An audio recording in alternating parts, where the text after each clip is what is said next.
Iceland, a world without please. In America, we wrap everything in politeness. Please, thank you, have a nice day, even when we don't mean it. But here in Iceland, they don't. Not because they're rude, because they don't have to be. There's no Icelandic word for please. You just ask, and people just help. At first, it's disarming. By the second day, it's liberating. You're watching Passports to the Past, where history meets the road, and every journey tells the story of who we are. I was having a fantastic time here and decided to extend my trip. I stayed in Iceland, not for the waterfalls or the midnight sun, but to understand the rhythm of its people, to find out why this tiny, wind-beaten island feels so effortlessly civilized, while much larger nations like the States still seem to be arguing about how to deal with one another. Here, kindness is quiet, words are practical, and the culture, from language to lifestyle, runs on simplicity, trust, and self-sufficiency. It's a country where people say exactly what they mean, do exactly what's needed, and waste no words doing either. And yet somehow, it's one of the friendliest places I've ever been. Reykjavik feels like a village pretending to be a city. Colorful rooftops, street art, cafés, and that smell of roasted coffee and ocean air. This morning, I stepped into a cafe and asked, "Can I get a cappuccino, please?" The barista nodded, said nothing, and went to work. 30 seconds later, the best cappuccino of my life appeared on the counter. No small talk, no, "How's your day going?" Just the quiet efficiency of someone who respects your time and their own. That's Icelandic politeness, not in words, but in deeds.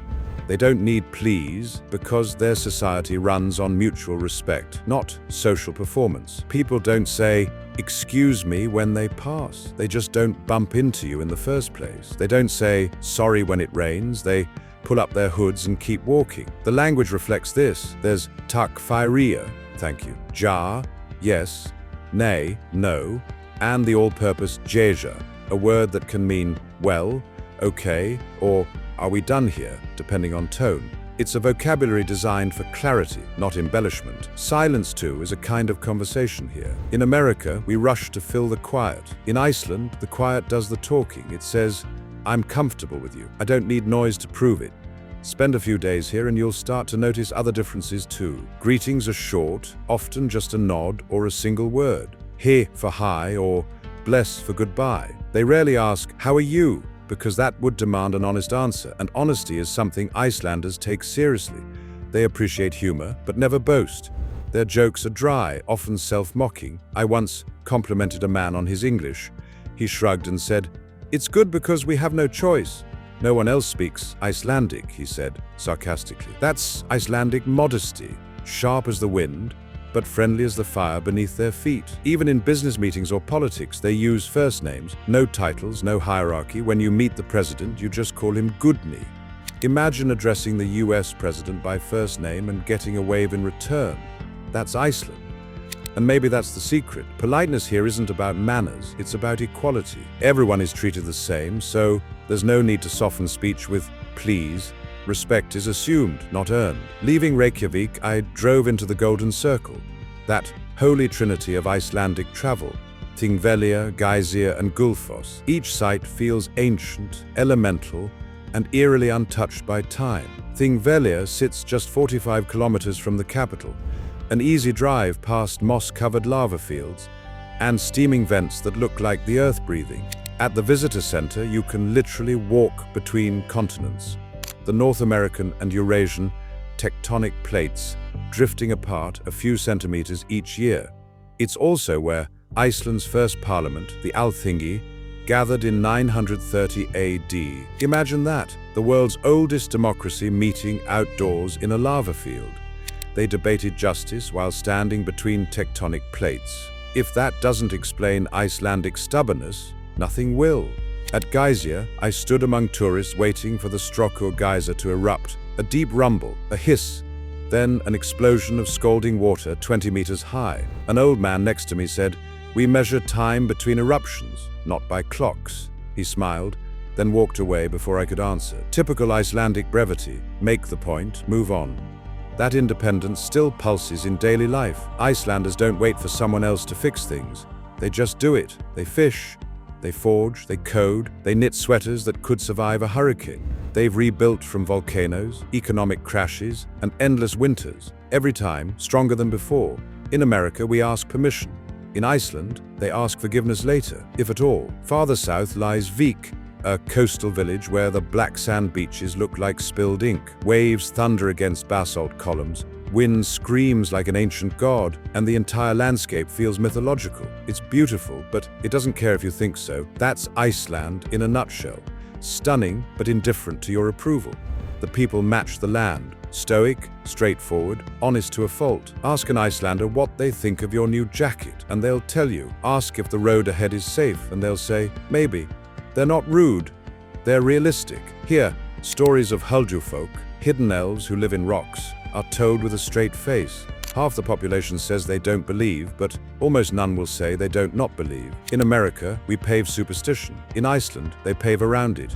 They've even rerouted highways to avoid disturbing elf territory. It's a country that manages to be modern without killing its magic. Driving east, the traffic disappeared entirely. Villages clung to the edges of cliffs, their harbors dotted with fishing boats, their houses painted the colors of hope. Red, blue, yellow, green. I stopped in Seyðisfjörður, a tiny fjord town that looks like a watercolor painting, and realized I was the only tourist in sight. Yet, when my rental car stalled, 3 people appeared out of nowhere. No one asked if I needed help, they just helped. One fetched a wrench, one called the mechanic, and one brought coffee. That's Icelandic hospitality. Quiet, automatic, and practical. They assume you'd do the same. In America, friendliness is often a performance. Here it's instinct. There's no "have a nice day" because it's implied in the way they hand you a tool. When you leave, they don't say goodbye. They say "Við sjáumst." It means "we'll see each other," as if it's already decided you'll meet again, and somehow you believe them. In northern Iceland, the town of Akureyri sits beneath snow-capped peaks and blooms with more flowers than seem possible at this latitude. It's called the capital of the north, but it feels more like a shared secret. Icelanders work fewer hours than almost anyone in the world, yet their productivity is among the highest. They take coffee breaks seriously, family time even more so. They read more books per capita than any nation on earth. They've turned equality into an art form, free education, free healthcare, and one of the world's smallest gender pay gaps. Nearly half of parliament is female. Parental leave is shared equally between mothers and fathers. No one seems to think this is revolutionary, it's just obvious. In America, we glorify burnout. In Iceland, bragging about being busy is like bragging about being sick. One woman told me, "If you work yourself to death, who enjoys the money?" She wasn't joking. And Icelandic humor, it's dry as volcanic ash. They tease foreigners affectionately, themselves relentlessly. If you tell an Icelander it's cold outside, they'll grin and say, "It's warmer than it will be tomorrow." The ring road, Route 1, circles the entire island in about 1,322 kilometers, or 820 miles. It's Iceland's lifeline, connecting volcanoes, waterfalls, glaciers, and fjords. There are no trains, and buses are rare. People drive or they don't go. I rented a 4x4 because every Icelander I met told me the same thing. If you don't have four-wheel drive, you'll have 4 regrets. They were right. Gravel roads, unpredictable weather, and sheep with no sense of self-preservation make driving here both adventure and meditation. There's a saying, if you don't like the weather, wait 5 minutes. That's not optimism, it's meteorological fact. 1 minute it's sunshine and glaciers, the next, sideways rain. American road trips are about distance. Icelandic ones are about endurance.